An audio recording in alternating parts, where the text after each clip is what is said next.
The Marvelous Land of Oz by L. Frank Baum. Chapter 12. Mr. H. M. Woggle-Bug, T.E. Now, General Ginger, who, you will remember, commanded the army of revolt, was rendered very uneasy by the escape of the Scarecrow from the Emerald City. She feared, and with good reason, that if His Majesty and the Tin Woodman joined forces, it would mean danger to her and her entire army.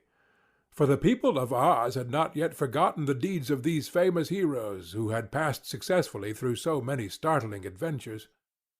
So Ginger sent post-haste for old Mombi, the witch, and promised her large rewards if she would come to the assistance of the rebel army. Mombi was furious at the trick Tip had played upon her, as well as at his escape and the theft of the precious powder of life.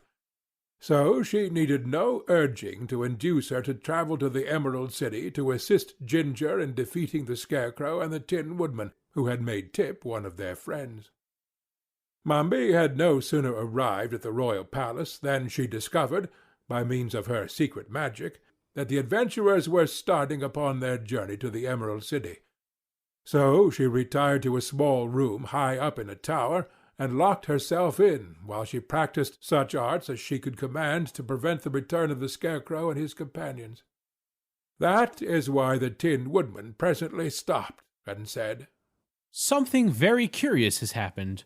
I ought to know by heart in every step of this journey, yet I fear we have already lost our way." "That is quite impossible," protested the Scarecrow. "Why do you think, my dear friend, that we have gone astray?" Why, here before us is a great field of sunflowers, and I never saw this field before in all my life." At these words they all looked around, only to find that they were indeed surrounded by a field of tall stalks, every stalk bearing at its top a gigantic sunflower. And not only were these flowers almost blinding in their vivid hues of red and gold, but each one whirled around upon its stalk like a miniature windmill, completely dazzling the vision of the beholders, and so mystifying them that they knew not which way to turn. "It's witchcraft!" exclaimed Tip. While they paused, hesitating and wondering, the Tin Woodman uttered a cry of impatience, and advanced with swinging axe to cut down the stalks before him. But now the sunflowers suddenly stopped their rapid whirling, and the travellers plainly saw a girl's face appear in the centre of each flower. These lovely faces looked upon the astonished band with mocking smiles, and then burst into a chorus of merry laughter at the dismay their appearance caused. "Stop! Stop!" cried Tip, seizing the woodman's arm. "They're alive! They're girls!" At that moment the flowers began whirling again, and the faces faded away and were lost in the rapid revolutions. The Tin Woman dropped his axe and sat down upon the ground. "It would be heartless to chop down those pretty creatures," said he despondently. "and yet I do not know how else we can proceed upon our way." "They looked to me strangely like the faces of the army of revolt," mused the Scarecrow. "but I cannot conceive how the girls could have followed us here so quickly." "I believe it's magic, said Tip positively. and that somebody is playing a trick upon us. I've known old Mombi do things like that before. Probably it's nothing more than an illusion, and there are no sunflowers here at all." "Then let us shut our eyes and walk forward," suggested the Woodman. "Excuse me," replied the Scarecrow. "my eyes are not painted to shut. Because you happen to have tin eyelids, you must not imagine we are all built in the same way." "And the eyes of the sawhorse are not eyes," said Jack, leaning forward to examine them. "Nevertheless, you must ride quickly forwards, commanded Tip. and we will follow after you, and so try to escape. My eyes are already so dazzled I can scarcely see." So the Pumpkinhead rode boldly forward, and Tip grasped the stubbed tail of the sawhorse and followed with closed eyes. The Scarecrow and the Tin Woodman brought up the rear, and before they had gone many yards, a joyful shout from Jack announced that the way was clear before them. Then all paused to look backward, but not a trace of the field of sunflowers remained. More cheerfully, now they proceeded upon their journey. But old Mombi had so changed the appearance of the landscape, but they would surely have been lost had not the Scarecrow wisely concluded to take their direction from the sun. For no witchcraft could change the course of the sun, and it was therefore a safe guide.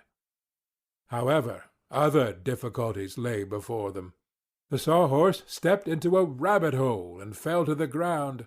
The Pumpkinhead was pitched high into the air, and his history would probably have ended at that exact moment, had not the Tin Woodman skilfully caught the pumpkin as it descended and saved it from injury. Tip soon had it fitted to the neck again, and replaced Jack upon his feet. But the Sawhorse did not escape so easily, for when his leg was pulled from the rabbit-hole it was found to be broken short off, and must be replaced or repaired before he could go a step farther. "This is quite serious," said the Tin Woodman. "If there were trees nearby, I might soon manufacture another leg for this animal, but I cannot see even a shrub for miles around." "And there are neither fences nor houses in this part of the land of Oz," added the Scarecrow disconsolately. Then what shall we do? Inquired the boy. "I suppose I must start my brains working," replied His Majesty the Scarecrow. "for experience has taught me that I can do anything if I but take time to think it out." Let us all think, said Tip. and perhaps we shall find a way to repair the Sawhorse. So they sat in a row upon the grass and began to think, while the Sawhorse occupied itself by gazing curiously upon its broken limb. "Does it hurt?" asked the Tin Woodman in a soft, sympathetic voice. "Not in the least, returned the Sawhorse. but my pride is injured to find that my anatomy is so brittle." For a time the little group remained in silent thought.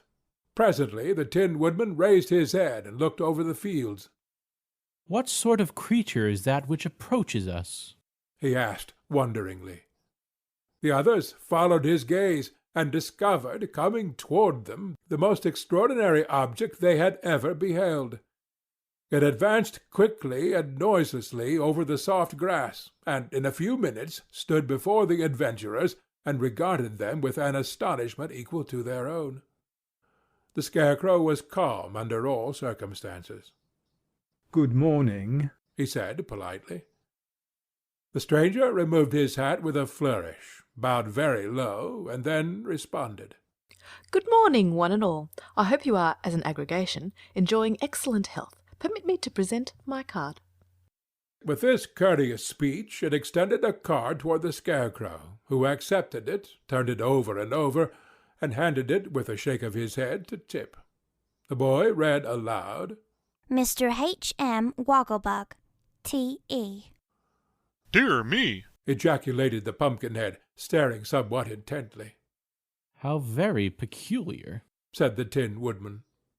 Tip's eyes were round and wondering, and the Sawhorse uttered a sigh and turned away its head. "Are you really a Woggle-Bug?" inquired the Scarecrow. "Most certainly, my dear sir. Answered the stranger briskly. Is not my name upon the card?" "It is. Said the Scarecrow.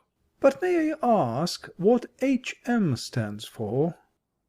"H.M. means highly magnified." Returned the Woggle-Bug proudly. "Oh, I see. The Scarecrow viewed the stranger critically.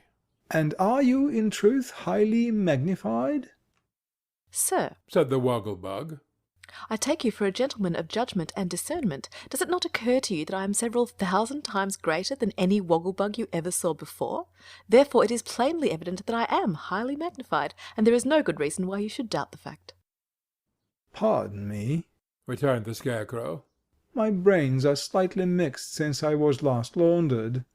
Would it be improper for me to ask also what the T.E. at the end of your name stands for?" "Those letters express my degree. Answered the Woggle-Bug with a condescending smile. To be more explicit, the initials mean that I am thoroughly educated." "Oh," Said the Scarecrow, much relieved. Tip had not yet taken his eyes off this wonderful personage.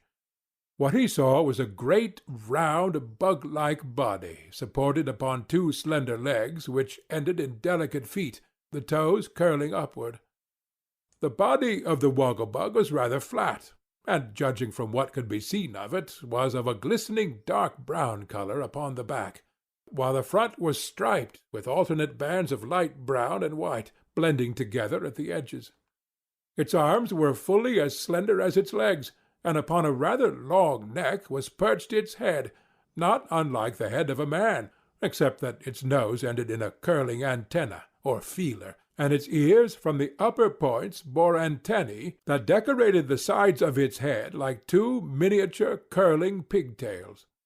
It must be admitted that the round black eyes were rather bulging in appearance, but the expression upon the Woggle-Bug's face was by no means unpleasant.